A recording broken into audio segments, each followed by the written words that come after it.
मी कोणताही राजकीय प्रचार करायला आलेलो नाही, कारण तुम्ही सगळे जण आता कंटाळला. दरवेळेला निवडणुका आले का आम्ही सगळे राजकीय नेते येतो आणि तुमच्या कोपऱ्याला गुळ लावून जातो. तुम्ही सुद्धा एवढे भोळे भावणे की स्वप्न दाखवलं की त्याला बळी पडता आणि आपलं आयुष्य कोणातरी देऊन टाकता. मराठवाड्यावरती आणि एकूणच महाराष्ट्रावरती या गेल्या वर्षभरात आपत्ती मागून आपत्ती कोसळते. पाऊस थांबायचं नावच घेत नाही. म्हणजे असं वाटायला लागलं की हा पाऊस आता थांबणारच नाहीये, सलग म्हणजे आपली पाठच सोडत नाही. कधी नव्हे तेवढं मोठं संकट या मराठवाड्याने अनुभवलं. मला नाही वाटत एवढी आपत्ती यापूर्वी तरी मराठवाड्यावरती कोसळली असेल, कारण साधारणतः आपला मराठवाडा हा अवर्षणग्रस्त असतो. एवढा पाऊस तरी जे अनेक ज्येष्ठ शेतकरी आहेत त्यांनी सांगितलं की त्यांच्या आयुष्यात तरी पाहिला नव्हता. मी त्याही वेळेला आलो होतो. साधारणतः पहिला जो मोठा पाऊस झाला त्याच्या तिसऱ्या का चौथ्या दिवशी मी मराठवाड्यात आलो होतो. माझ्या दौऱ्याची टिंगल केली गेली, ठीक आहे, आणि मी तुमच्याशीच बोललो, शेतकऱ्यांशीच बोललो. आणि शेतकऱ्याची जी मागणी होती आज परत तुमच्या समोर बोलते ती योग्य आहे का अयोग्य मला सांगायचं. एक तर हेक्टरी 50 लावून धरलेली आहे, बरोबर आहे का चूक आहे. आणि जे थकीत कर्ज आहे, कर्ज फेडणार कसं तुम्ही आता, कारण हातातला सगळं पीक तर गेलंच.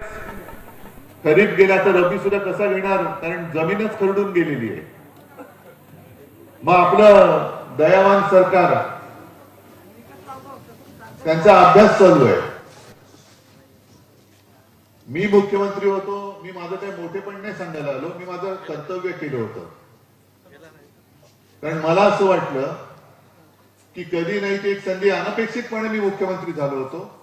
कोणी मागण्याची वाट नाही बघितली मी, ना कोणती समिती नेमली. कोण आलो होतं माझ्याकडे मागायला कर्जमुक्ती, कोणीच नव्हतं, पण मी माझं कर्तव्य म्हणून केलं होतं.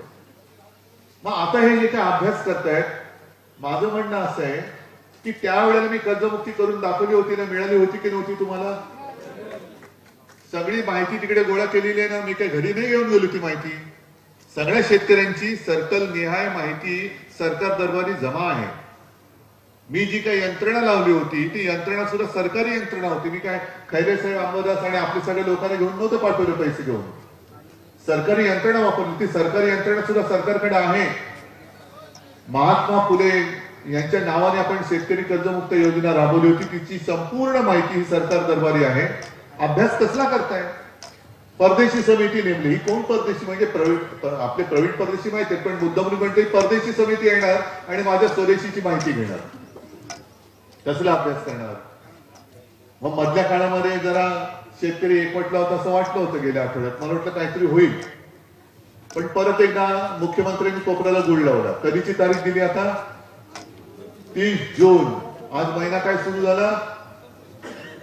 पहिलं कर्ज फेडलेत, फेडण्याची ताकद आहे. जमीन खरडून गेले, त्याच्यामध्ये माती मिळाले. बरं मला एक खरोखर सांगा, मी याच्यात परत सांगतो, राजकारण करायला आलो नाही. जे काही पॅकेज जे अर्धवट आहे म्हणजे नाहीच आहे, पॅकेज ही थट्टा आहे. कारण आता येताना 2-3 दिवस ज्या बातम्या येत आहेत, पीक विम्याचे पैसे किती लोकांना मिळाले हात वर करून सांगा. आणि मला जे काही अज्ञान आहे मी कधी लपवत नाही, मी माहिती घेतो. साधारणतः मला सांगा कोणीतरी एकाने की कोणी पीक विमा इकडे भरला होता, त्याची माहिती घेतली होती, भरलाय.